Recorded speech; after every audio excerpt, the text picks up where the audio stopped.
are back, the Open Tabs podcast. I am Calvin Miles Smith III with my main man, Joe Carlos. Joe, how you feeling, man? Doing well, brother. Thank you for asking. It is Oscar weekend. Woo. Tonight is Oscar weekend, and it is Oscar weekend. That's all I got. How many of them you seen, man? How many I ain't seen none of them, man. I had this grand plan to watch everything, bro. I'm gonna like this. This is my plan. This is what I'm gonna do, bro. Okay. After they win, whoever wins what, I'm just gonna watch it, just no feelings. After they win, I'm gonna go back and say, was it right? And then come back like in a month or two and be like, this is how I feel about the Oscars when no one cares. That's what I feel. I will always care, Joe. I will always care. Well, thank you, brother. Thank you. I appreciate that. I'll write a well worded, Instagram post about that. I don't know if you follow the Cinephile Club or F It Dude, Let's Go Bowling on Instagram. Either of those two. No. I probably should definitely be following the latter. Considering the Cinephile Club does a very good job of talking about Oscars. Like the person who runs it, he or she, I can't really tell, watched everything, and so they did a pretty good job of they broke it down so it'll forever be broke, like Savan said, and like Savan and Love Jones. Yes. Darius Lovehall. Thank you. Yes, thank you. Okay, so nah, man, I haven't. How many have you seen? You've seen a couple. I've seen about half of them. I rewatched Nomadland. That's more than most blacks. Yeah, I know, man. I didn't like Nomadland again. You didn't have to. You didn't have to. It's probably gonna win. I'm gonna watch it. I'm gonna definitely watch it tomorrow since it's the odds-on favorite. It's peak Rainn Wilson, aka Dwight's. Really? Yeah, peak whites, peak white people stuff. They love it. So yeah, it's gonna win. That or Minari. And I haven't seen Minari as yet, but I've seen about half of them. And it's a lackluster year. The ones that I enjoyed, Judas and Black Messiah, more than any of the other ones. I realize that probably is not going to win Best Picture, and I'm okay with that. I would love to see Kaluuya and or Lakeith win one or both of those awards, but Did you see Ma Rainey's Black Bottom? I did, and Chadwick is incredible. I was not I'm not a big fan of translations of August Wilson stuff onto film for whatever reason. I much more prefer it on the stage. I think that I much more prefer reading it. That too. Hey, let me figure it out. I remember when I read Fences. I was in 8th grade, and then I saw it at a repertoire theater in Dallas, and I was like, I like this better when I read it. It was just better when I read it. But we won't go too far into that one. Yeah, fair enough. Some people you leave alone. I mean, but leave it alone. I'm glad for representation. You know what I mean? I'm rooting for everybody black, like Issa. I'm rooting for everybody black. So without question. So Joe, before we begin, really, before we even get into the regrets, I do want to just briefly talk about yet another loss, man. Jesus Christ, man, we're losing people left and right, man. Gregory Jacobs, Shock G, the front man, leader of the Digital Underground. Jesus Christ, man. I wasn't expecting it. Had you known anything about it at all? Like, no, I had not. Unlike Black Rob, who was in the hospital when X died. And shout out to Black Rob also. I guess we should also mention. I mean, like, I wasn't as profoundly affected by Black Rob as I was by Shock G, and so like I don't want to diminish his loss either, because I know he has a lot of supporters and whatnot out there. But first concert, first talk about rap album, first rap album I knew by heart. Like, I knew every lyric. Me and my best friend Euless Moore growing up, and then I translated over to my buddy Gary Price on the bus because I listened to it every day I wore my tape out. I let my tape rock till my tape popped. Literally, Pop. I listened to at Pac. Man, they unleashed Pac to an unsuspecting world. Quite literally, my dad's radio show. His supporters were known as the Talk How You Like Underground Posse, which was a direct bite. Sometimes we bite from Do What You Like. You know what I mean? And like just. I mean, my for better or worse, my sexual education, my health class was freaks of the industry and sex packets and and Gut Fest '89. Like, I mean, like it's crazy, man. Humpty Dance and so we were talking before. I had similar. Tell the story, Joe. Tell the story. Well, obviously, our rest in peace, Black Rob. Well, you were the entire roster of Bad Boys for a minute, Black Rob. Yeah. Spring 2000. It was. You said I'm putting a Black Boy on my back. You right. You were right. It was on your back. Yeah. Mace was over at Myrner. Yeah. Enjoying himself. And New Rez, you know what I'm saying, at the time. Enjoying himself. And on the strip. On the strip. Yeah, on the strip at New Rez and all that. So you had put it on your back. But for Digital Underground, I got in an argument with my dear friend Miles Gunter, who swore up and down that Shock G and Humpty were two different people. Not two different personas, but two different people. Two people with different chromosomes and all that. Yeah, totally different. And I would tell him, like, are you out of your mind? Like, no, idiot. Like, no, it's not. That's not the case. And he just, no, I went to the show, Joe. I'm like, man, no, stop being an idiot. Like, it's clear you're far away, and they're actors. They get somebody to look like him very similarly, and then they put the whole outfit on. They're the same person. In fact, I'm gonna message Miles. He's a very respected cartoon artist. Oh, and comic book artist. And and I'm gonna he went to SCAD and then later the New School. I'm gonna message Miles on Facebook. Nice. And ask him, does he still think that? Which one died? So that was my feel. But I also want to say, while they weren't the first show and they weren't isn't it interesting that first rap album that you learn? That's a very, it's probably, for me, it was probably He's a DJ, I'm the Rapper. Excellent. For me, it was probably that. For me, it was white tape. It was white. Yeah. With a lot of words on it. Boy, that thing had a lot. Every single song and the writers. There's a lot of words on that tape. Yeah. But a lot of ink waste. Yeah, a whole lot of ink, and then you just go smudge it because you pick it out, take it out of the player, and put it back in. Anyway, I was gonna say, I think the first one I learned completely. Like I just said it. Yeah, it was He's a DJ, I'm the Rapper. But that album, let's just say Sex Packets, was seminal in my ninth grade year in high school. Well, ninth grade. And I was on the basketball team. It was a small private school, so we're all on the team. On the basketball team, we won state, the Lake Hill Warriors, February 27, 1990. But at Baylor University's Farrell Center. But I'm saying that to say that the album that we listened to, like, we had two cultural light posts for that team. Yeah. The song we came out to was Show 'Em What You Got.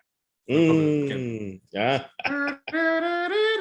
Freedom is a road seldom traveled by the multitudes. And then when the beat would drop, boom, Public Enemy number, we'd run around twice and then start the landline. Nice. That was for the people, right? But when we were like riding to the game, like getting ready, it was always Sex Packets. Nice. And at some point, Freaks of the Industry. And Coach was cool with it. Like he didn't trip. Which for a 40-year-old white man, born in late 40s, early 50s, but almost 40 years old, that was pretty. In 1990, that was pretty forward thinking. I guess if it wasn't broke, he wasn't gonna try to fix it. So is what the boys like to hear. So he was gonna leave it alone. But so that was my introduction to them, and it was party songs, party times. They wasn't trouble, just want you to make good music. Yeah, just chilling, man. Everything don't have to be serious all the time. You know what I mean? And that was their vibe. I learned all about funk music. Especially on the EP release when they had Arguing on the Funk and they started talking about the Funk Mob and not just Knee Deep and all this stuff. I was my introduction to Parliament Funkadelic, and then the album art was very reminiscent of because they were on Tommy Boy too, so very reminiscent of De La, which I was also into at the time, but not as heavily. Did they get messed over? Did they get messed over like De La did, or do you think that was just? I'm pretty sure they did, but they never. It never really was Shock G was more of a creative type anyway, so it was more like he was just looking for a medium all the time anyway. So can't forget the De La due to originality, and if I ever went solo, my favorite MC would be me. Thank you, Phife Dawg. I think about Phife Dawg every day too. I told my friend Danny, she makes fun of me because on a boat trip I said I think of Phife every day. Well, I told her that I said that the Shock G hit me harder than the Phife, and she. Phife had been sick, so yeah. I didn't know, I did not know. So all right, rest in peace. Yeah, man. Rest in peace, Shock G. Shock G and his Positive Noose impersonation. It's good for yeah. All right, man. So anyway. We're gonna jump right back into this this schedule we have here, man, and man, there's a lot of groundswell, a lot of anticipation about this episode, man. People were kind of I don't know why. Hey. It's like we didn't make the movie, we're just talking about it. I don't know why. Man, sorry. What is behind you, Calvin? What is behind you? Behind me is. Would you like to discuss? It's an amalgamation. It's an amalgamation. I'm not even. I'm a damn amalgam. You know what that's from? No. What is that? Parenthood. Don't worry about it. The movie? Yeah. First scene. Go ahead. Okay. I'm an amalgam. I walked out of Parenthood the first time I watched it. I don't want to talk to you right now. Oh, I love it. Regrets from last week? Oh, I don't have hey, look. I'm sure there was much discussion. I said what I said. How did Nene do it? I said what I said. I don't know. As I should, something like that. And Lindsay, shout out Lindsay Hunter. Shout out to Linz and the good people at Emory University's Office of Admission. They call it Office of Admission. Admission. Yeah, we've admitted you. So we've admitted you. So yes. We take them one at a time, I guess. Shout out to Louis Jared Boyd. Hey! Yes. Esquire 03. JD 07. A big winner in St. Louis to Charles. Yeah, I think he's about to be the chief of staff actually for Mayor Jones. Yeah. But shout out to Jared for his comment. I'm not going to even give him his college nickname. I'm not going to even say it. Shout out to the Squire for his comment about Calvin's hot take about isn't she lovely, saying I wasn't ready for that this morning. Like, no. Agreed, Calvin. I wasn't agreed, Calvin, and agreed, Curly, Squire, Goldie. Actually, he's got all three of those nicknames. And earned. Earned. Yes. And in some rooms, Sancho. In some rooms. Yes. So but those boys will be 20, another 26. But yeah. I can't believe it. That's a dynamic group there. Having been led, as we believe in the Spirit of God, as we say in the Baptist Church. I didn't have any regrets from last week either. So I appreciated it. I think it was a nice change of pace. I did appreciate our pace as well. Yeah. Oh yeah. So, true. I got my eye on the clock. I just wanted to say that I appreciated our pace. Shout out to Reese. Sorry, guys, that's our unofficial drinking game. But I don't know if you ever noticed that. Whenever we give a shout out to Reese, we take take a sip of something. So, at any rate, and he's sip another song. He's super excited. As a matter of fact, he sent something to the group today. He's like, where's it at?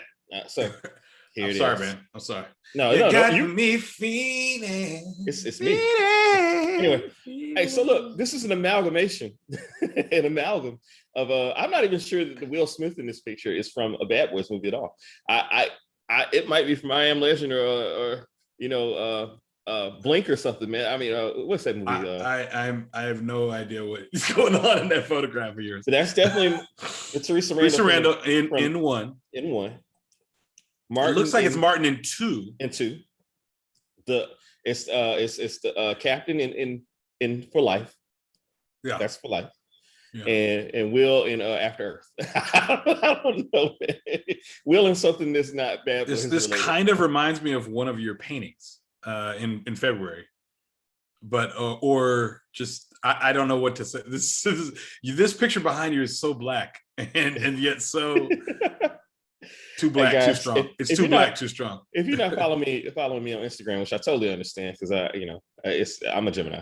But if just take a look at because my Instagram's public. Take a look at my post from February, and yeah, and the one from today actually, because it is what it is, man. All right, so without any further ado, we are going to talk about. The film in question tonight is Bad Boys. I can't stop saying it. I can't stop doing it. 1995. Wow, 1995, man. Wow. Bad Boys. Michael Bay's, was this his directorial debut? I think it was. Well, let's not say that. Okay. I mean, instead of guessing, I'm pretty sure it was. I don't. I'll put it this way: it's the one it's where he made his bones. Sure. Well, Michael was dating cheerleaders. Exactly. I'm going to look that up actually specifically right now. I'm throwing rocks tonight. You are. It was his feature. It was his feature debut. Okay. Feature debut. Don Simpson, Jerry Bruckheimer. So you know what you're getting into with those two guys. Yeah, and this is one of Don Simpson's last films. Yeah. He died shortly. I think his last film was that Coolio thing. With the Coolio, what was it? The Coolio and Michelle Pfeiffer. I think Dangerous Minds was his last one. Like seriously, you're looking at me like I'm crazy. Yes. I think it was his last one. Yes, I don't know. I didn't mean to say that Coolio thing. I don't know what that was about, but that's an accurate description. If you say that Coolio thing, most people will say, "Oh, Dangerous Minds." Yeah. Really? So, yeah, man. But Bay has directed now 59 movies. So this isn't his first. This is his first. He was a video director. Well, yeah, but it's his feature. It's his feature debut. Yeah. It is his feature debut. But he was obviously making a living. He had a heck of a 95. Look at. I just want to say this real quick. Okay. So he directs. Let's see what major videos did he direct? I'm looking at it now. Mm-hmm. A lot of Winger.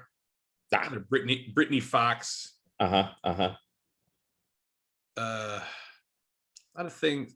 Vanilla Ice, I Love You. Not like Ice Baby, but I Love You. Like the wrong one. Yes, Phil. Not the wrong one, but I think you know what I'm saying. Yes, I know. I know exactly what you're saying, Jeff. So Donny Osmond, some Tina Turner.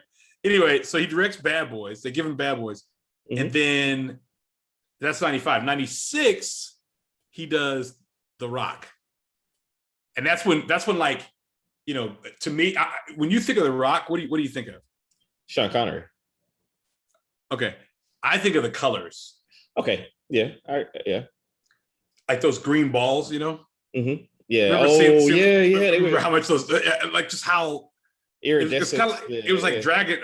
What's it? Oh gosh, Dragonfire. It's like Dragonfire in Game of Thrones. Wildfire. Yeah. I apologize. Yeah.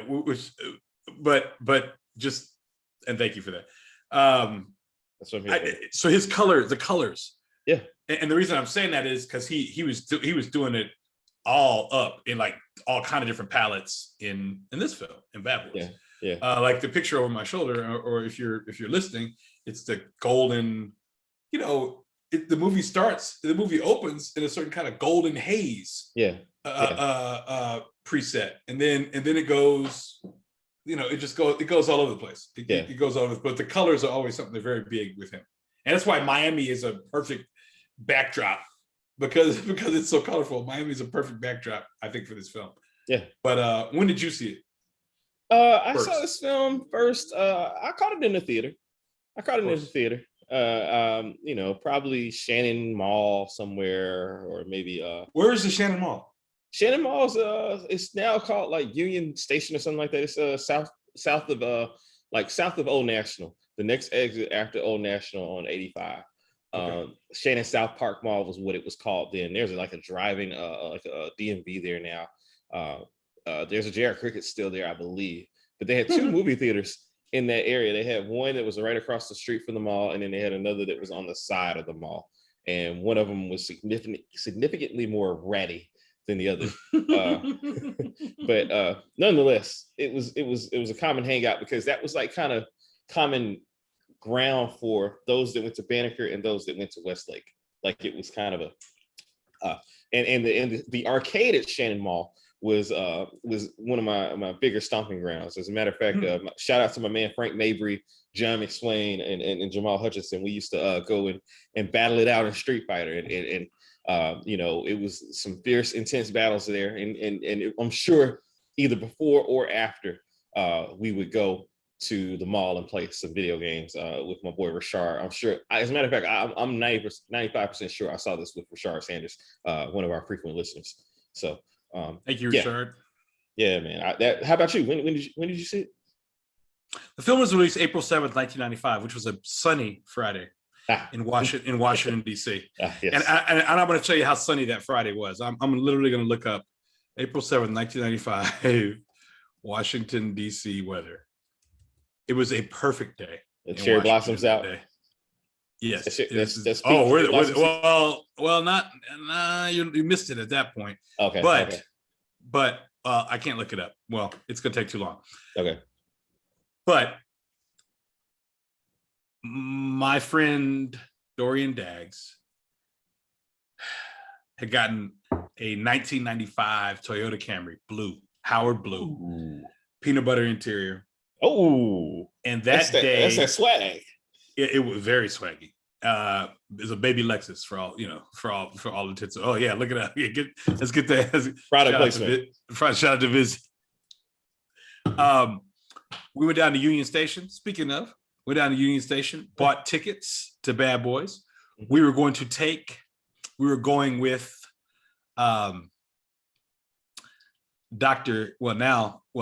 with our friends Yvette Drake.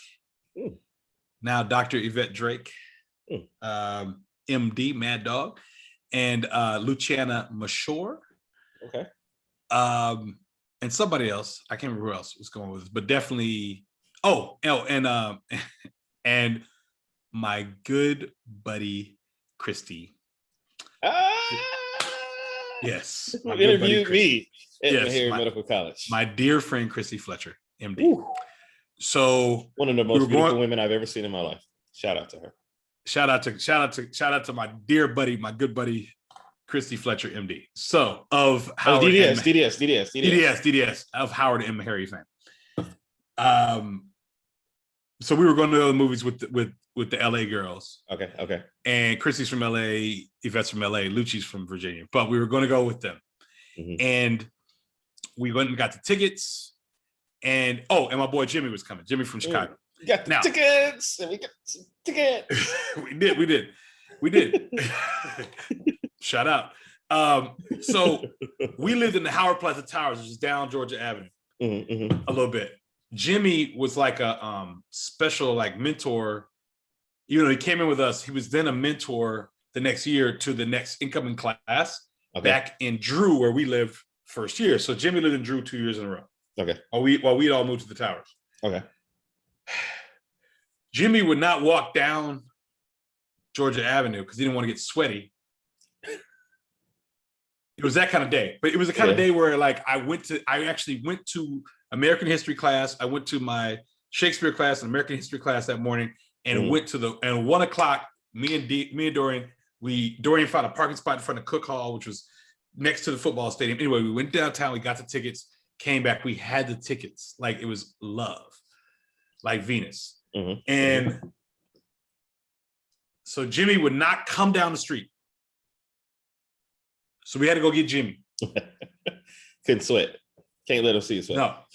So I'm opening the door for Jimmy. I'm opening the door for Jimmy. Open the door for Jimmy. Open the door for Jimmy. And Dorian's like, no. I'm like, what? He's like, no. I'm like, what? He's like, no. And the car hit us. Oh. And that was that. Jacked it up. Jacked up the car. Messed up the night. Yeah. And You'll always remember. We didn't get to go see the. We didn't get to go see the movie. That so now we out like $40, you know, and then we go take the tickets to the girls because you know who are we? I mean, I don't want to stop them. I really wanted to keep going. I wanted to go, but I couldn't really act like, you know. So I didn't see it until it came on TV. I got to tell you, Joe, I wasn't expecting that turn in that story. It was a rough. But so I went back to the Howard Plaza Towers. Mm-hmm. Dorian was very upset with me. I went back to Howard Plaza Tower, called my dad. He's like, okay, we'll pay the deductible, no problem.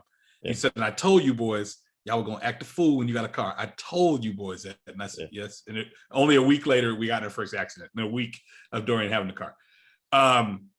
Like my dad gave me an Exxon card. He's like, because that way, if you knuckleheads are out there somewhere where you shouldn't be, you could always get back. You know, you never stuck. Never stuck. You never stuck. So anyway, sorry.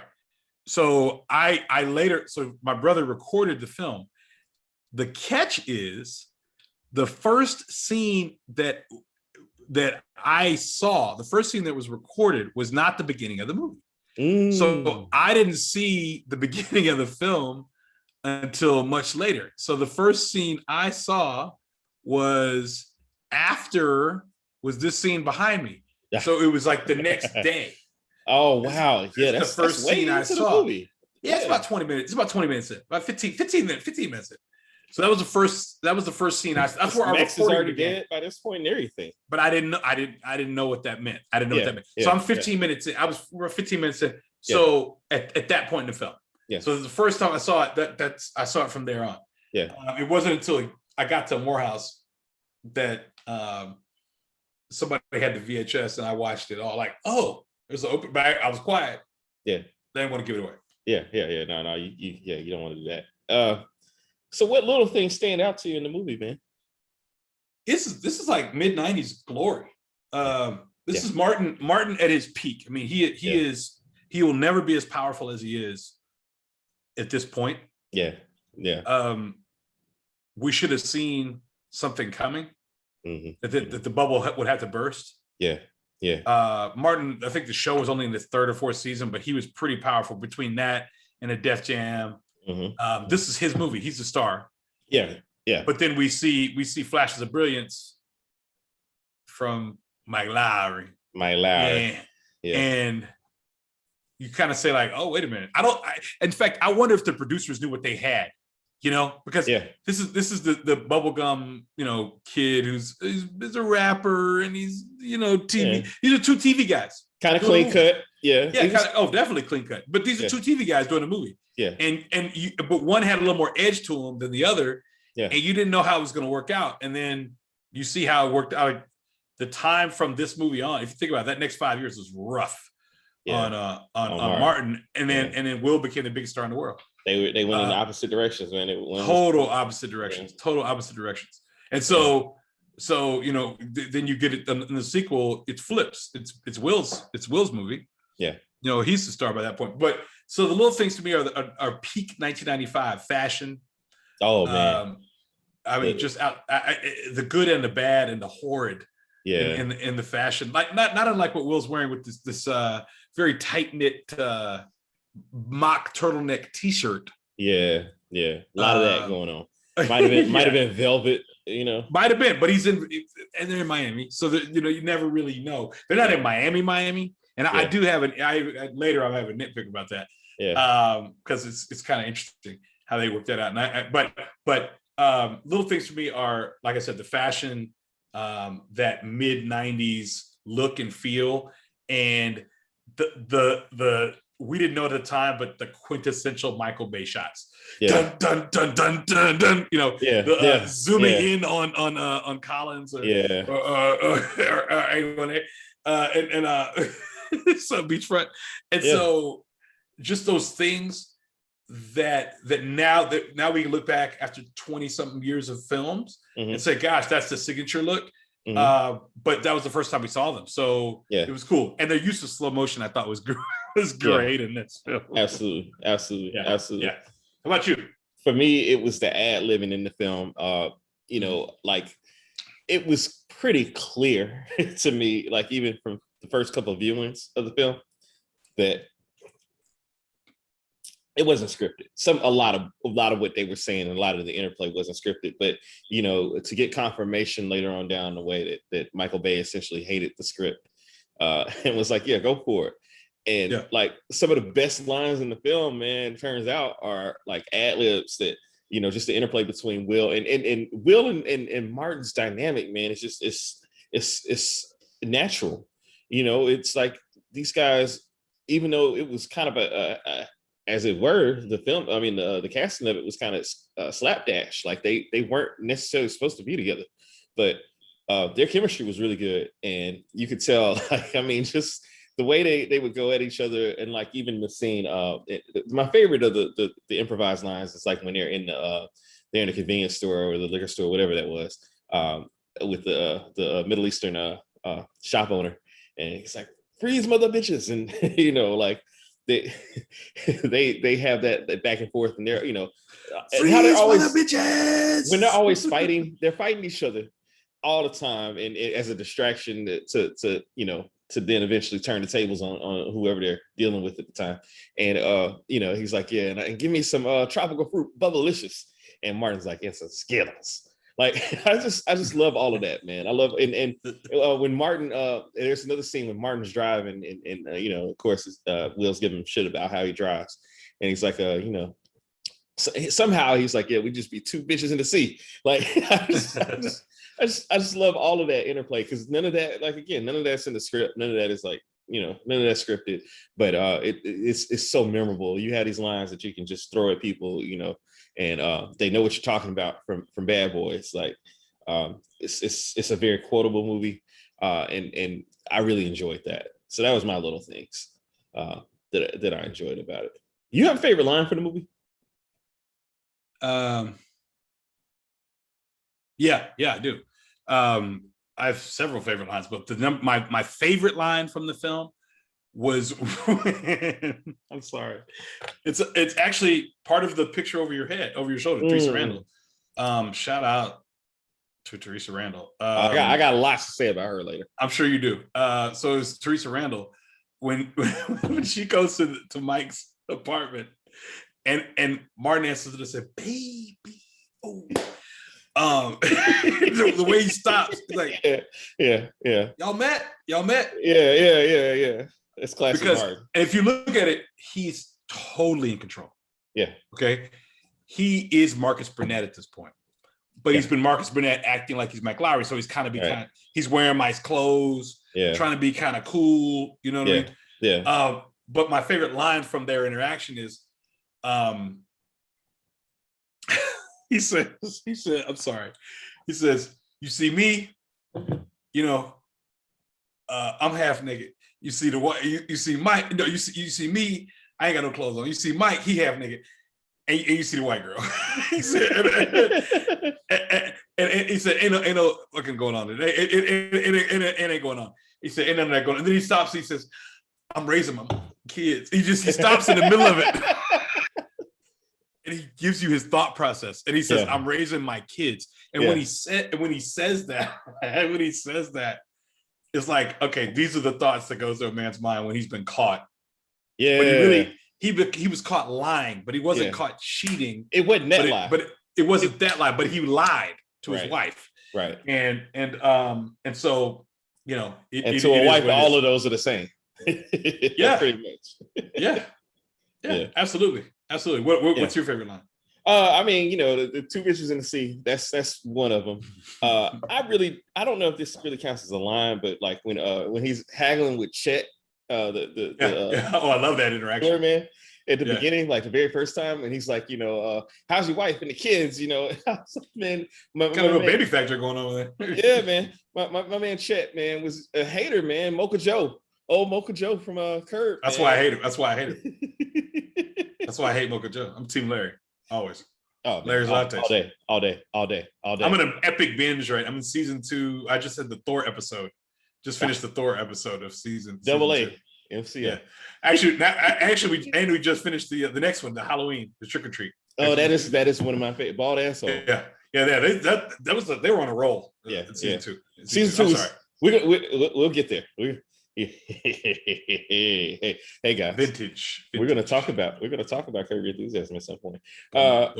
So Joe, who's your unsung hero from the show or from the movie, man? Oh man, it's easy. You know who it is, man. Teresa Randall? I don't know. Who is it? No, it's just Joey Pants, man. Okay. Come on. Talk about Cap. It's literally Cap. I mean, it's Joey Pants. Talk about Cap, man. Yeah, talk about Cap. I mean, this is literally on certain podcasts. There's an award named after. Yes, there is. Yeah. Joey Pants. I mean, I've never seen him in a film that I've not liked. I liked him in Goonies. Yeah. In The Goonies. I loved him in The Sopranos. Yeah. I loved him in Running Scared. Okay. And several other films. Risky Business, Guido the Killer Pimp, and all those things. All those things. He's great. Memento, Liddy. all those things. My brother met him once in a bar, and they talked Running Scared for like half an hour. Of course they Jordan was like, Jordan was like, all that time watching it finally paid off. Here I have Joey Pants, and I could just riff with him, and they're talking about how crazy Hines and Crystal were, all this kind of stuff. Anyway, and a young Jimmy Smits. A young Jimmy Smits. Very young Jimmy Smits. I don't even know why the young part matters, but and a young Jimmy Smits. But he was. I thought Captain Howard was a strong character who believed in his guys. He knew they were crazy, but he knew that crazy still. I mean, they had $100 million heroin bust. Yeah. And so you don't do that. You more often than not, you're not going to be able to pull that off without being a little irreverent, right? Yeah. Yeah. So he knew that they, if anybody could find them, it was them. Yeah. And or could figure this thing out, it was them. In the 2-3 days, you got 3 days, they say 3 days, you got 3 days. Just the quips. They were like going all in before you got there. You're gonna be retired like him too. At the time it came out, Michael had come back. Yeah. Michael had returned by April 7th. I'm back was in February, so April 7th. How are they to know? No, I appreciate that they left it in, and so people watch like, what do you mean? What do you mean? Yeah. No, but I appreciate it. I'm only keeping it in this film because that's the film we're talking about. But I appreciate no problem. Blinders, jeez. I appreciated his character because of the wisdom, the insight, and his belief in his guys. Okay. He was there for his guys. Yeah, he's fantastic. He's the character actor. That's why we love Joey Pants. I agree. We do. He's probably also my unsung hero, but I also want to give a quick shout out to my man Michael Imperioli, aka JoJo. And there you go. Hey, look, you read my mind. We didn't talk about this before the show, guys. Nope. No, I was ready though. I was ready. Joe knows me. Hey, Joe. I love. That's another moment in the film that I really love. When Martin was on fire. Martin was on fire, and he was like, I love. You weren't gonna really kill me. He was like, yes, it was. Yes, it was. He did it deadpan. He did it deadpan too, which showed some range because we were like, oh, this is Will Smith. This is 7 Degrees of Separation. This is Made in America. Yeah. Or 6 Degrees of Separation. This is Made in America. This ain't no tough guy. Okay. All right. Okay. All right. Yeah. Trigger happy Mike Lowry. He would say the definition. I mean, he was Riggs. You know what I'm saying? He's what Kadeem was trying to do in White Men Can't Jump. Okay. Bing. Hey, I like it. Joe. Coming back. Good job. Coming around again. Carly's son. Kadeem is like cussing and and trying to be different and all that kind of stuff. Yeah. Instead of just like playing it cool. Yeah. Yeah. Will played it cool. Yeah. Yeah. Exactly. If you know me from TV, Yeah. I'm able to curse here, but I'm gonna be charming. Yeah. Yeah. I'm gonna do this a different way, and then I'm gonna be serious and tough all at the same time. Yeah. Absolutely. Absolutely. It's definitely a game plan. Very savvy. Very savvy. Yeah. But my man JoJo, man, the informant, you know, and that set up that formula that they have in all the rest of the films, where they have that informant, somebody, you know, whether it was our Haitian guy in part 2. They had 2 informants actually, Floyd Poteet and the Haitian dude. Floyd Poteet. I got my rights. How's it both of the informants are like HBO icons, HBO series icons? Hey man, what is that about? Like, what are the chances of that? Seriously, it's the art of good casting, man. It really, like, you know, it is. But yeah, relatively young Michael Imperioli, because he had done a lot of stuff by that point. But he did that and Clockers that year, not to mention whatever else he was, you know, already doing.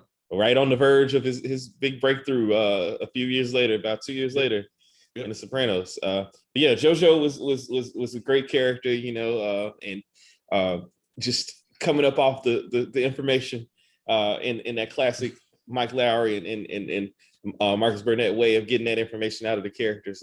He was the key to it. He got a rich mom and daddy in Coconut Grove. There's 2 guys. Oh wait. There's one guy. There's one guy. Yeah, right. He went from 3 guys to 2 guys. 2 guys. No. There's one guy. I don't want to help you guys. I want to help you guys. Yeah. It's hard to think that's also Chrissy. It's very difficult. It is, but it isn't. Right. I mean, there's like, you know, episode 1 Chrissy, it's pilot Chrissy. Yeah, a lot of pilot Chrissy. a lot of insecure shooting Vito, not quite Vito yet in the foot. That right. Chrissy. Yeah. But yeah, man. So JoJo was my guy, the unsung hero, and again, he set that archetype for the later films of that Floyd Poteet. JoJo walked so that Floyd could run. So I got my rights. But you know, we're not gonna go to 2. We'll talk about that because I do have things to say about the later films, and I know you do too, Joe. But yeah, let's just talk about it now, man. Like, you know, the legacy of this film, sequels. You know, when you have a successful film, sequels will come, and you know. What are your thoughts on the sequels, Joe? Love Bad Boys 2. Okay.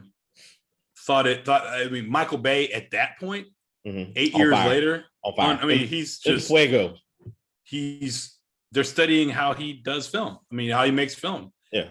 He's got signature style at that point. It's like, remember the Hype when Hype Williams did a video. Yeah. Or what was that guy named? Billy Woodruff would do a video. Yeah, like you knew what to look for in the video.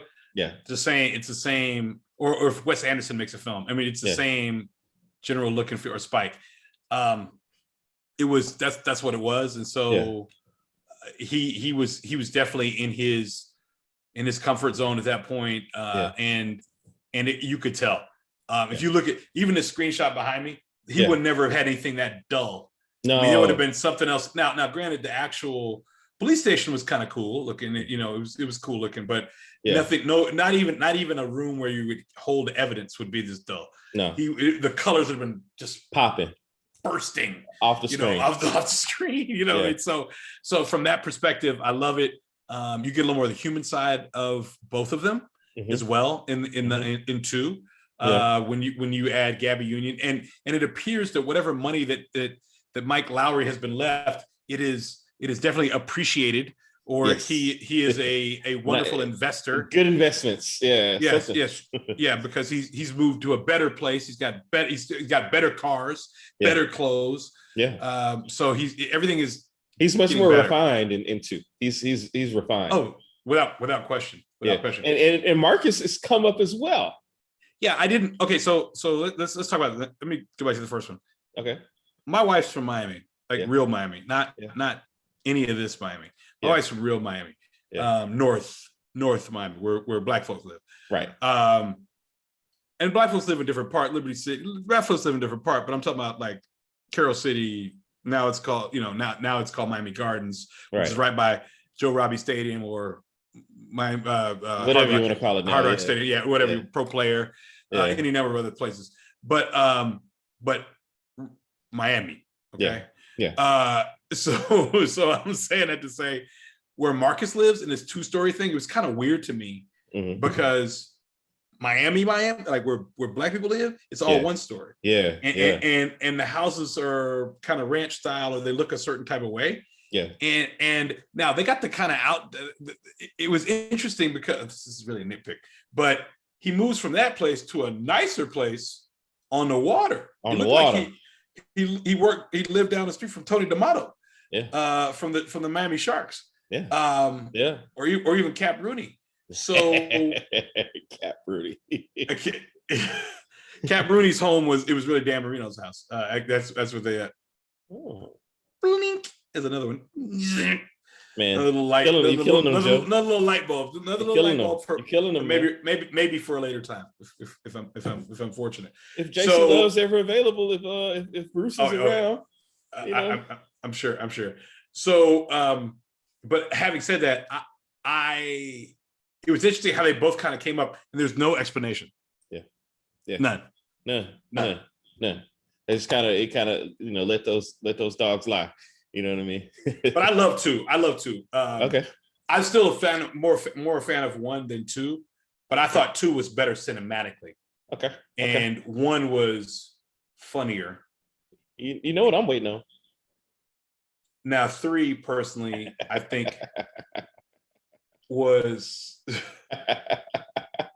See, I know what y'all listening and watching don't know. I know what y'all don't know. I was disappointed. I was disappointed. Yeah. I want to be just, I was disappointed. Yeah. I'm not going to rant. It's late. Oh man, I wanted you to rant, man. No, I it was sad. It was like watching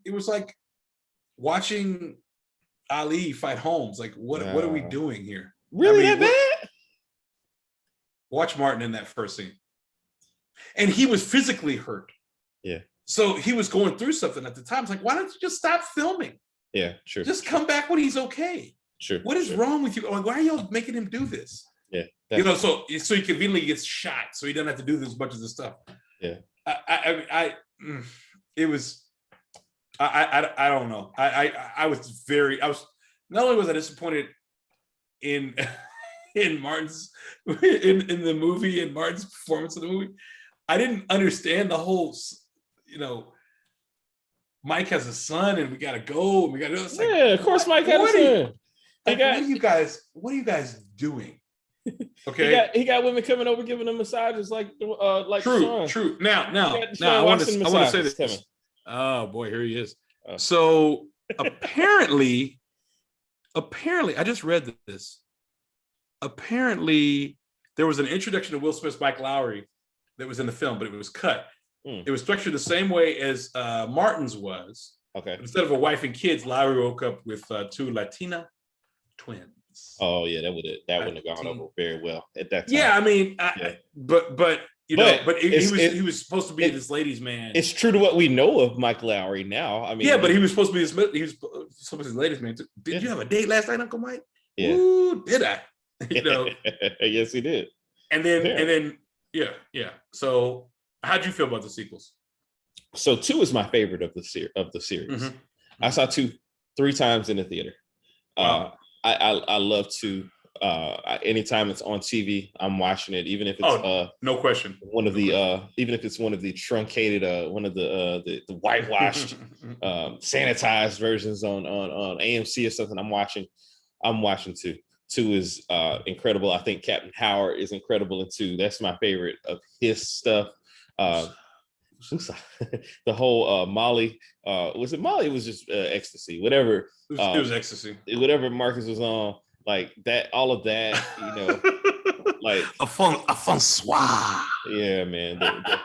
The bloaters, the dead bodies that were, Johnny Tapia, marsupials, all of that. I'm here for all of that. I love it. I love it.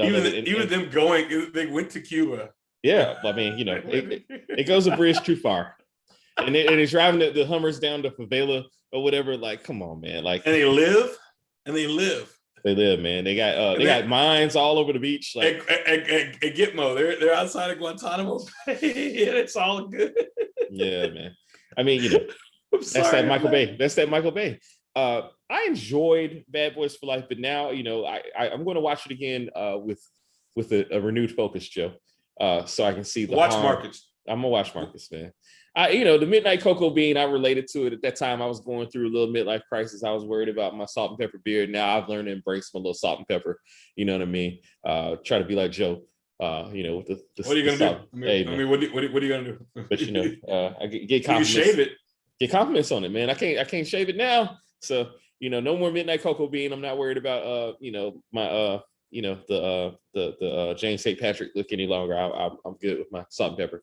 But at that time, Midnight Cocoa Bean, like it hit me. I was like, yeah, I need that Midnight Cocoa Bean too. I need to, I enjoyed it for what it was. I was sad about Captain Howard. Spoiler alert for anybody who hadn't seen this movie that's been out for a whole 2 years. You're bad. But yeah, 2 is my favorite. One, I tell you, Joe, on my recent rewatches of it for preparation for this, I really gained a lot more appreciation because I was not like just totally into it as much as I am now. I really do appreciate that early interaction between the two. So I appreciate 1 a lot more than I did prior to. So thank you for putting this on our schedule, and thank you for giving me the opportunity to rewatch this. But 2 is still the one for me. I think as I look in this scene here, there's a scene behind me. There's a scene where Will gets mad and he stomps away, and I was like, he can't act yet. Like, he hasn't learned how to act yet. Everything's still TV. Has he still is? No. Will a good actor? I think he's a fine actor. Okay. Personally, okay. but in that scene, he was just screaming and kind of stomping, looking like a big kid. Yeah. And I thought to myself, he's just not cool. He doesn't have he doesn't know how to pull this off. Yeah. And he's doing this for like a live studio audience, and there's none of that. No audience. Right. Because he definitely fed you. If you watch like the outtakes from Fresh Prince, he fed off of that. Like that was just, and he's a rapper. The audience totally understand. And I'm not begrudging it. Yeah, sure. But this is just different. And so Martin, though, why they don't want me, man? Why they don't want me, man? Oh boy. But Martin, it's probably his 5th or 6th film. He'd already starred in Talking Dirty After Dark. Oh yeah. He'd already had his own comedy movie. Yeah. You So Crazy. I mean, he was on the show. Yeah. Headlining his show. Yeah. Do the Right Thing. He's Do the Right Thing. I mean, he's already done, and the house parties. Yeah. 2 of the 3 at the time. So he was pretty cool, calm and collected in this one. Sure. And definitely in 2. But in 2 he got really old really quick. Yeah. That's where the ships passed each other. That's where that's where Will and Will was at peak Will by that point. Oh, definitely. Yeah. He was on a tear. He was on a true tear. Sure. Do you relate to anybody in this film? Like, you feel like you? Oh, Marcus okay. Burnett. Yeah. Father, husband. Yeah. Quality time. Trying to get the quality time. Yeah. I mean, you work hard and you do those things, but you've got to remember what else is important. Yeah. And if you don't, those things can suffer. Yeah. So I definitely relate to Marcus. Yeah. In the film, the exasperation of Captain Howard, I probably relate to. Yeah. That's mine. But that's sure for me. Oh, so it's Captain Howard's exasperation, and it's just I mean, yeah, you deal with these. You deal with the students every. Hey. God bless. I love him. I had some really good peak moments this week. I met with a couple of young men. One of them, Morehouse grad Mark McKay. and another young man, Chris Benoit, trying to give him impart some You parting said wisdom. Chris Benoit. Did you say Chris Benoit? Christopher Benoit. Yeah. Yeah, that just dawned on me. Okay. Not that guy. Not that guy. Not Okay. the not the Canadian crippler. Not the Chris Benoit. Chris Benoit. Here he Yeah. comes. Here comes Chris Benoit. You can't mention his name The Continental Champ. The Continental Champ. Yeah. Not the crippler. But yeah, man. Imparting some wisdom on those guys, and trying to send them out into the world, make sure they're ready for what awaits them out there. Yeah. But at any rate, ups and downs, strikes and gutters. Strikes and gutters. That's all you can do.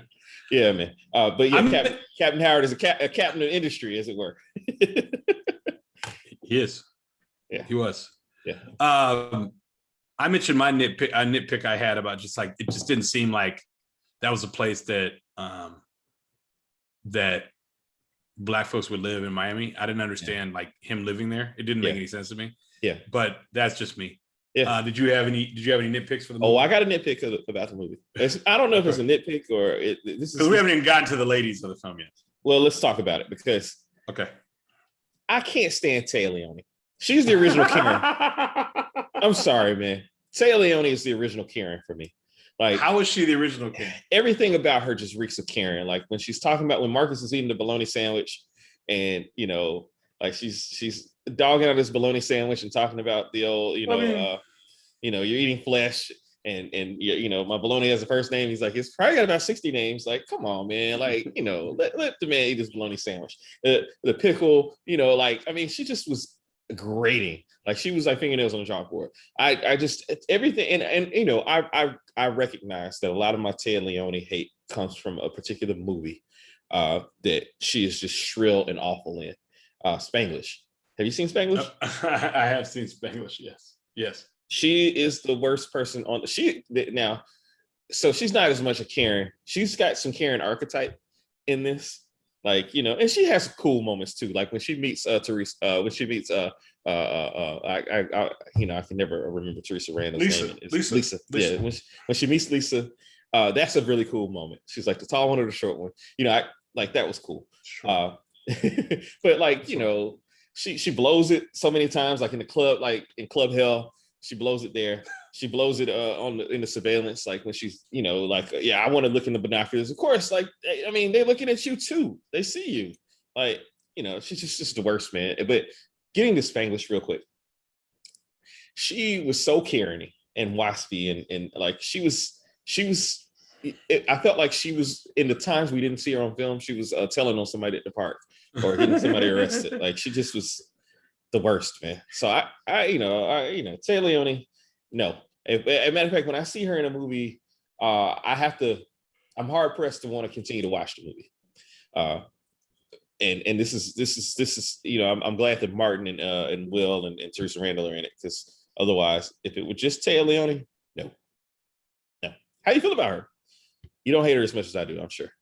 No, I don't. But I'm curious as to who else they were going to put in this role, and to see if that would have worked better. I think she's kind of like, it was really odd casting. I would have recast her.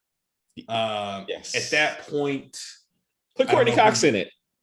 95. Yeah, you could put Courtney Cox in it, but she probably thought she was too big. She was. Had she done? Was she on Friends then? Was Friends out? Yeah, they were in second season by that point. Okay. Well, they were finishing the first season. Okay.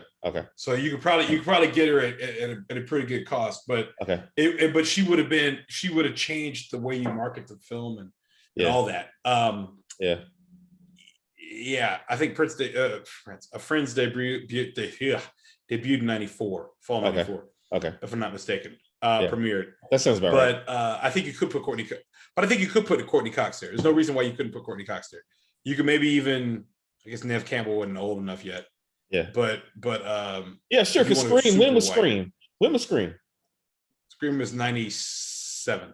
So yeah, you definitely could have got Courtney Cox then. Yeah, I mean, actually, it was weird because it's kind of like a down. It was an odd choice. Yeah. Mid rise of the career. But yeah, I think Courtney Cox sort of made it a little more lively and fun. Téa Leoni's voice. I'm almost positive she got that role because she had blue eyes. Yeah. Yeah. Like Tanzanite blue. Like if you go to the davidyurman.com and look up Tanzanite, and then you'd be like, what? Oh, wow. Yeah. Those are the tail end. Citrate. Those Yeah, are the the tail end eyes. eyes. Yeah, I wasn't a fan of her in the film. I didn't really understand.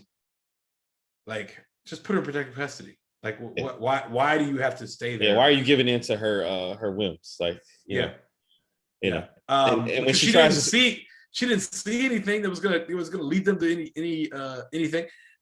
She was not helpful at all. And you know, she wasn't. And so like there was that. And so the other nitpick I have is you know, again, shout out to Reese. Reese has pointed out to us in our recaps about the gunfights in movies. And yeah, I'm curious about this because I don't know, but I'm really curious about this. So I can't wait for his breakdown on the accuracy of Bad Boys. He's gonna have to tell us, but I know grossly inaccurate. The clips, all of that. Like I watched the gunfight in the Collins the lobby, and like they have revolvers, man. And like, come on, man! Like, man, just shooting and shooting and shooting. Like, no. If there's a weak part, if there's another weak part of the film to me, because I mean, I believe you. And I don't know anything about all that, the guns. What is all these guns, man? Beverly Hills Cop. Thank you. One of the weak parts of the film to me was the bad guys' crew. Yeah. They just really kind of disappointed me. Yeah, they sucked. Yeah, they did all together. But I love the actor, and I can't think of his name. I love the actor from. Okay, so the actor from Bad Boys, the bad guy. Gosh, what was his name? Which one? The one with the mustachioed one? The guy that had the mustache? That one? Yeah, the bad guy. Oh, you mean the bad guy, like the baddie bad? Fouché. Yeah, Fouché. What else is he in? Name? What is his name though? See, we're not Chris Ryan. Checky Cario. Okay. No, the Checky Cario was also in. Oh gosh, what's the name of it? He was in The Patriot, of course. Okay. La Femme Nikita, which I definitely saw. He's the Luke Besson guy. Yeah, Kiss of the Dragon. Okay. Yeah, Luc Besson. Yeah, he's or Besson, sure. Yeah. The way you said it's probably absolutely great. That man's working, but he's been working, by the way, like working his tail up. But he was also in this great little film, this little Miramax film. Gosh, long live that. With Meg Ryan and Taking Lives. No, Meg Ryan and Matthew Broderick and Kelly Peterson. Is that her name? Kelly. Is that her name? I don't know. John Travolta's wife, Kelly. Preston. Kelly Preston. Kelly Preston. Yeah. And where basically he quote unquote stole Kelly Preston away from Matthew Broderick, and he also used to date Meg Ryan, and so it's Anything But Love. So they were in Anything But Love together. Okay. I'm trying to think of when this was. Anything But Love. Okay, that's probably not the Richard the Addicted to Love. 97. Okay, because Anything But Love was our guy from Curb, Richard Lewis, his show. Lewis. Addicted to Love. So he was definitely in that film as well. Having said all that, I thought the crew was weak. Even the guy Eddie, I gave you my family. It could have really gone bad. Yeah. At that point, had it not been like seriously, had it not been for the brilliance of the people behind you, like behind me and behind you in those pictures, had it not been for Teresa Randall being great at what she was doing, and being just a very believable, hot Miami wife, mom, all those things, and had not been Joey Pants being crazy and Martin and Will, being Marcus and Mike. If it stays on the course, you gave you my family. The guy, you pissed him off. And then being cliche and shooting, and then like having a cannon. And when they shot him, Calvin, the holes, and I can't wait to talk to Reese about this. the holes in the chair in the Capone suite were like 6 inches wide. There was no shotgun in those films, in those scenes. like how are those holes that big? Right. What was that? Yeah, that was movie magic. That was the imagination of Michael Bay. Okay, well, you were really dead. Eddie was really he was bad off. So yeah, and an issue I had too. And I just want to say this. An issue I had as well was, how does Fouché know how many keys were in there? And the reason I'm saying this is, you know what the bust was, but it wasn't like you counted them the day before. Yeah. Or even that day. They were in a big room. They were all big in a room. Like, you didn't count them. Or you didn't show us that you did. So he said, I was looking for my 2 missing keys of coke. Like, what are you talking about? You didn't know that they were gone. No, he didn't. He had no idea. You might have suspected something, but you hadn't counted them. I mean, even whatever. It just that made no sense to me. That was kind of silly to me. Yeah, I agree. This doesn't belong in any category that we really have, but I do want to give a shout out to my favorite. I don't like North Avenue Trade School, aka Georgia Tech, much at all. But there is one particular basketball player that was a favorite of mine that played for the Detroit Bad Boys. Mm-hmm. John Spider Sally and Fletcher. And he gets the return in the later films, but sit your man down. I like how Martin just checks him, man. Like, he does that for bigger people throughout the series of films. Yeah. The Short Man's Complex. They really. I'll be up in here with one of them. This is the next one. I always get the big one. Oh yeah, I always got to get the with cameo. Yeah. Later was in life. Yeah. Oh yeah. Cornbread. Yeah, for sure. Yeah. For sure, man. We saw Life together. I'm pretty sure we saw Life together. I'm sure at some point. For some Maroon Tiger junket. Yeah. Sure. Sure. Why not? Yeah, man. But yeah, man. So shout out to. Actually, I was gonna say, him doing Life was probably one of his better choices in the next 5 years. That and then Big Mama's, was it Big Mama's House? Yeah, he that he made more money in that 1 year than he never made ever before because of Big Mama's House, because it did so well. But one more quick shout out was to in this phase of my life in '95, I was big into the supermodel, and Heavy D's Nothing But Love video was out, and one of the stars of that Nothing But Love video, Karen Alexander.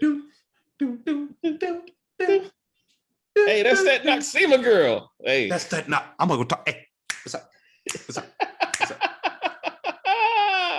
Man, look, Karen Alexander as Max, and for all 5 to 10 minutes that she's in the film, incredible.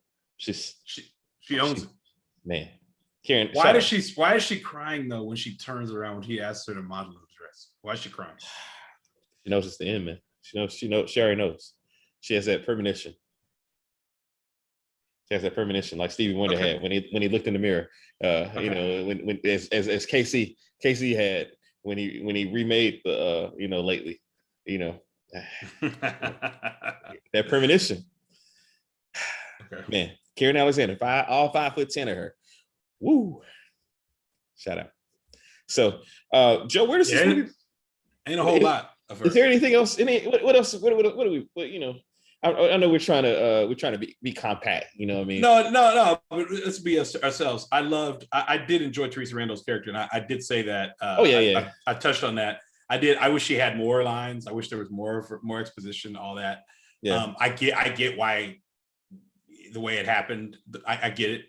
But I wish there was more Karen. I wish there was more Teresa Randall, more Lisa in the film. Yeah, Teresa. One other thing I was going to go ahead. What were you going to say? I was just going to say I wanted to see her in the red thing, whatever that was, that when she called Marcus. And today we want to see her in that today. So I couldn't agree more. Yeah. She goes on after this and does Girl 6. Yes. And any other number of things, but she has some street cred. Yeah. She was in Malcolm X, and, Yeah. and she was in Was Sugar Hill of New before York. this? Yeah. Sugar Hill Okay. is 94. Okay. She's in King of New York and Sugar Okay. Hill Okay. as well. Yeah. Trish but- Randall's undefeated. Yeah, You know, she is. look at that. Look at how she looks over my shoulder, man. Look at her. You know, No, she was great. She was great. I think Girl 6 is misunderstood. So yeah, but it really was a time. She was the star of the film. Yeah, He made absolutely. a movie around her, who's Yeah. usually the fourth or fifth actor in a film. So he made a film where she was the star. Okay. So the other thing that was so weird to me is like everybody's sweating. And maybe that's some Michael Bay stuff too. Yeah. But and maybe Eddie's sweating because he's on the snorting heroin, and maybe that's one of the reasons he's sweating. Yeah. And I don't know if that's a side effect, but everybody's sweating. Yeah. I mean, sweating for no good reason. Yeah, because I've been to Miami. I didn't sweat like that down there. Yeah, I didn't quite get it. I didn't quite get that. Everybody's sweating like all the time. Yeah. Which makes it crazy. Shout out to the Eddie Dominguez's girlfriend. Yeah. Is it Diane? Francine. Francine, thank you. She was in The Unforgiven, and she was the woman that got cut up. Yes, that's right. She's the woman that got cut up. She's like just pale by pale standards, and then to have the blonde hair. I wonder if she's still working. I don't recall seeing her in anything with those movies. Yeah, I'm not sure. I'm looking at her. She stopped really working around 2012 was the last thing she was ever in. And it looks like the last major thing she was in was like in 2000. So yeah, I wonder what became of her. Because she certainly had a look. Mm-hmm. She had a look. She definitely she was that platinum blonde as they that's what they call that look. Yeah. That was, she was in True Romance too. I didn't know that. Okay. Huh. Interesting. She has some chop. I mean, she made some interesting choices. Crow, Desperately Seeking Susan. Yeah. She made some interesting choices. Most of these movies I've never heard of. Yeah. But she was Delilah in Unforgiven. Yeah, that was a great, yeah. It's a great film. Great film. It was. Funny guy. Marge Helgenberger. Marge. Getting ready for that CSI. As Steve Sherpa called her in The Sopranos, Marge Hingenberger. Who are you, Marge Hingenberger? What is Ralph Bunch? Who does he think he is, Sir Walter Raleigh? My man Joey Pants. Yeah, I know. Yeah. Prince Albert. A lot of disdain for people who think for people who think highly of themselves. Yeah. A lot of disdain. Yeah. We hate a nigga loving his life. Jason. Hey. We hate loving his life. Hey, man. And hey, that's profound. Jigga will throw a line out there. What's your favorite scene in this film? Favorite scene in this film? I like Club Hell a lot. Club Hell was entertaining. It has that scene with Mike's following the shoe. Yeah, the shoe. Which was in all the commercials and all the videos and everything like that. I it's either that or the scene where Marcus comes home after he listens on the phone and she's like, put it back in. And yeah. I'm an enraged, jealous lover. I'm always there for that. And they're like, well, we could. They're gonna shoot each other. We could take them out right now. You don't mess with never mess with the Cops family. Let's talk about those two guys too. I want to talk about those Ruiz two guys. and Sanchez, man. Yeah. Yes, because they. Okay, so one of them specifically, I don't know who is Ruiz and who is Sanchez, but Ruiz and Sanchez. I knew you know it. I knew you'd be on it. It's Joey Romano and Sam Ayers, if I'm not mistaken. Okay. And Okay, I'm saying Nestor that wrong. Serrano and Nestor Serrano. Nestor. Okay, so it's Nestor. Julio Machazo. Yeah. So they've both have had wonderful careers, by the way. Yeah. But I'm going to talk about Nestor Serrano real quick because he's in one of my favorite films ever, Hanging with the Homeboys. And yes. I'm sorry, I'm laughing about this because he's one of my favorite films ever. Like I said, Hanging with the Homeboys. But in this, he is, they were smart. You couldn't just have, the white captain, the black officers. You got to have some Cuban police officers as well. Yeah. Or it's not really gonna, it's not gonna work. It's not Miami. Yeah. No, it's not Miami. So they obviously had an expanded role in 2, and then they changed a little bit in 2. Yeah. Yeah. I don't think did Nestor make it back to 2? No, neither one of them made it back to 2. They were 2 different actors. Yeah, they're 2 different actors. In fact, he says, my cousin, my brother, he's a little crazy, but he's very hooked up with the resistance as they go down to Cuba and save. Yeah. No, I like them. I like them as additional comic foils, or the little thing they had going on with Martin. Yeah, and which they basically made a whole premise of another movie. What was that? Will Ferrell and Mark Wahlberg joint, right? The other guys. The other guys. One of my personal favorite films. Which I enjoy Sam a whole lot in that. Sam and the other guys is incredible. Who's the other guy? The Rock. Yeah. Okay, I guess you're not a fan. No, I love it. I love that movie. I love that movie. I said of The Rock. The Rock. Oh, no, I love The Rock. I love Dwayne. You shot Derek Jeter. He's a biracial angel. That cost the city a championship. I love Dwayne.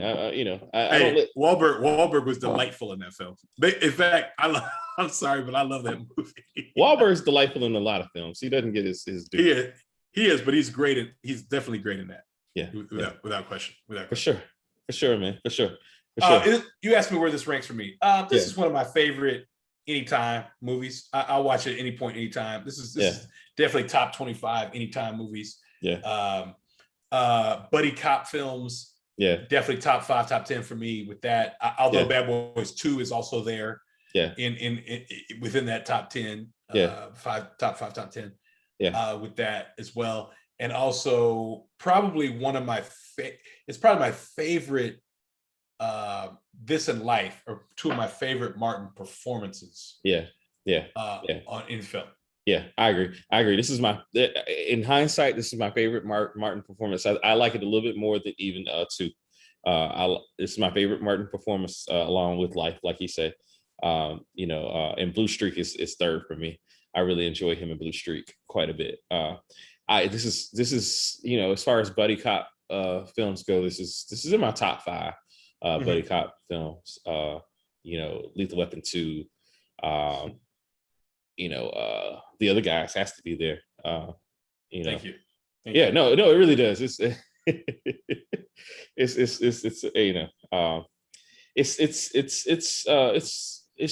as you say, an anytime movie.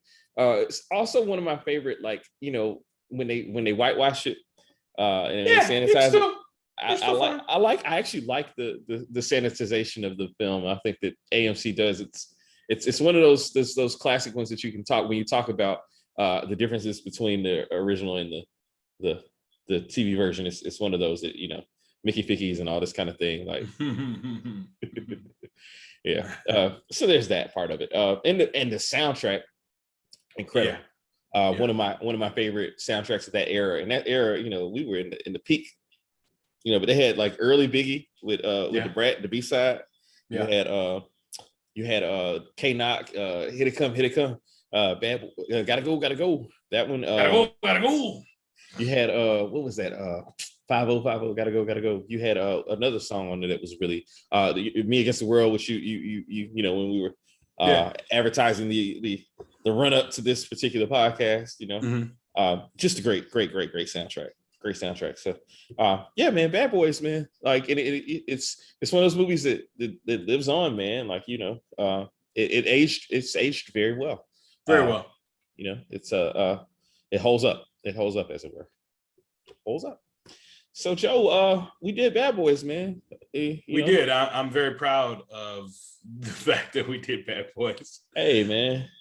Bad Boys needed to be done. It did. We certainly did. One thing we didn't talk about. Sorry. What's that? No, let's do it. The Star Was Born scene. Okay. And I'm alluding to it in the picture behind me. When Will saves, he's running shirtless. Shirtless or open shirt. Open shirt. Through down Collins. Yeah. That's when a Star Was Born. Yeah. A confident Black man running down the street, open shirt. Yeah, that was Will Smith's. Knowing his audience, knowing his strengths. Yeah. And he became a guy in the movies and was turned into a movie star. Yeah, very true. After that. Very true. Very true. I feel very true. That actually is another one of my favorite scenes, is when he saves him and he's like, "You can't say it. I wasn't there for you." Right.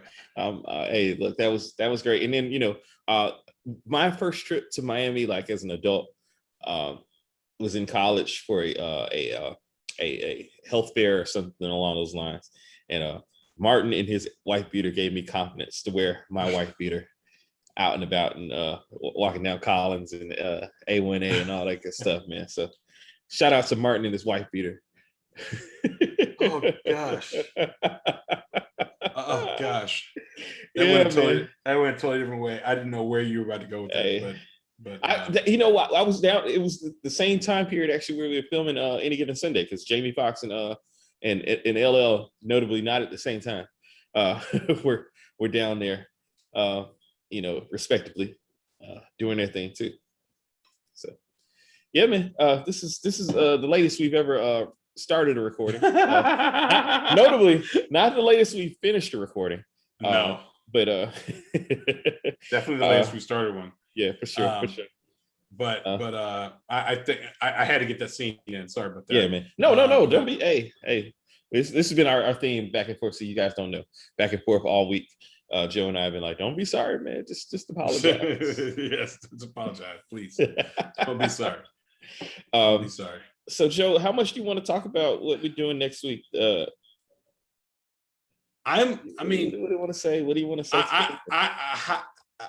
I'm in such a special place because of next week. It wasn't on our schedule. It was not on our schedule. No, but the beauty of that is, Calvin Smith. He's the kind of guy. I'm the type of guy. He's literally the kind of guy. I leave my drawers in your hamper. That's what he says in the song, Joe. I'm the type of guy to leave my drawers in your hamper. I did not realize that. Yeah, that's his last line. Okay, definitely didn't realize that. Okay, this is very interesting for me. I don't, how can I put this? Calvin came up with an idea. It was, of course, an outstanding idea, and I immediately agreed, with the idea, and we're going to run with it. I'm looking for a picture to try to set this up, and of course, okay. I can't find one. Okay. Because why would I be able to find, what I'm looking for? Why would that be even remotely a possibility? Yeah. For me. I'm getting a lot of Road Trip. Yes. Another wonderful film. Another wonderful film. Austin University. Austin University. Austin. Which was clearly Emory. Yes. We knew a lot of those principals. A lot of those people were people in and around the AUC. Yeah, that was early Atlanta movie. So we were talking about My Cousin Vinny, by the way, and that's not the next film. No. Well, we were talking about My Cousin Vinny the other day, and it was shot in a town 60 minutes north of Atlanta. Okay. I cannot, of course, at this very moment, I do not have that information in front of me, of course, at this very moment. However, the name is Dalton. Yes. No, that's obviously from what's the name? That's from the film Next Week, which if you look over my shoulder, The great Patrick Swayze. Yes, in his in his probably most iconic role.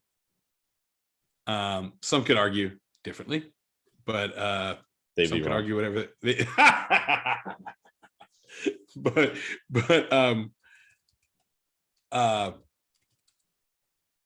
so I'm sorry, Dash. We're gonna have one of our favorite people. Yeah, one of our absolute, just one of the absolute best people we know. One of Morehouse's finest graduates. It's very true. I literally cannot wait. And primarily because of mutual admiration and love for the foil to said Dawson here, Brad Wesley. Me and Raj, we're gonna have the great Faraji Whalen on next week's episode where we talk about Roadhouse. And J.C. Penney is here because of me. Okay, I believe it, brother. Hey, man. You disgust me, O'Connor. You know why you disgust me? Because you're a bleeder. You bleed too much. They ratcheted up from 0 to 60 in that movie so fast. Fast. In so many moments. I can't wait, man. I can't wait. Joe. This is and for those who don't know Raj, man, I mean, Raj has some works out there, award-winning writer, right? I mean, I'm not going to even attempt to be funny and saying Raj has written some of the best things I've ever read in terms of college writing for the Maroon Tiger. His review of Romeo Must Die. Romeo Must Die, Must Die. Won an award. Best review. Yeah, man. Can't wait. Yes. Neither can I. Neither can yes. I. The great Ben Gazzara. J.C. Penney, I'm sorry, I can't get over it. I will never get over that. Yeah. And they go see Red. How's your day? It was good. Or something. He says something like that. Gazzara walks in. Anyway. So we're doing Roadhouse, and we're joined by Viceroy. Yes. Farajai Latif Whalen. Who's going to be our guest on that episode. So I can't wait. I've probably seen Roadhouse in all entirety 30 to 50 times. Yeah, I've started it at some point at least 300 times. Yeah, no. It was one point where it was on TV literally every day. You could turn to a random channel and Roadhouse is on. So if you want to get if you want to watch Bad Boys and you don't own it, it is currently on demand, AMC, because it's an American movie classic. Yeah. I'm very proud to say that. That's the edited version though. It is, but you get what you need. Yeah. And your kids can watch it with you. If you're looking for Roadhouse, well, you just might be out of luck. I don't know. No, Roadhouse it's currently on Prime, like Prime on demand right now. It's available on Prime. It's like they knew we were doing Roadhouse, and I was scrolling through that. I was like, yes, it's here. We got it. So check that out as well. Yeah, please do check it out, and so we can't wait, guys. To see you next week and to talk to you, for you to hear us if you're choosing to listen on Spotify or Apple or Google Podcast or Anchor or some pirate radio somewhere. However you're listening to us, we appreciate it. If you're watching us on YouTube, we really appreciate it. We see the views, we see the likes, the subscriptions, all that jazz, and we do certainly appreciate it. And we are the Open Tabs Podcast, and we'll see you guys the next time. Thank you, brother.